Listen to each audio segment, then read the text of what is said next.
قدمت إدارة شركة نادي الهلال عرضا للبولندي روبرت ليفاندوفسكي لاعب فريق برشلونة الإسباني الأول لكرة القدم للقدوم إلى صفوف الفريق الأزرق خلال نافذة الانتقالات الشتوية الجارية، وذلك وفقا لما كشفته صحيفة موندو ديبورتيفو الإسبانية الثلاثاء. حسبما أبانته الصحيفة، فضل ليفاندوفسكي صاحب 37 عاما إكمال ما تبقى من عقده المنقضي يونيو المقبل بألوان النادي الكاتالوني.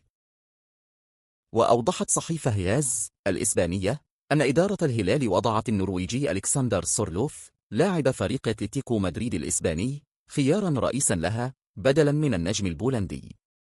واستفسرت إدارة النادي العاصمي عن إمكانية التعاقد مع سورلوث من خلال وكيل اللاعب، وذلك للنظر عن مدى قابليته الانضمام إلى صفوف الفريق الهلالي خلال نافذة الانتقالات الشتوية الجارية. وينافس الهلال على خدمات سورلوث فريق يوفنتوس الإيطالي بحسب صحيفتي تاز ولا جازيتا ديلو سبورت.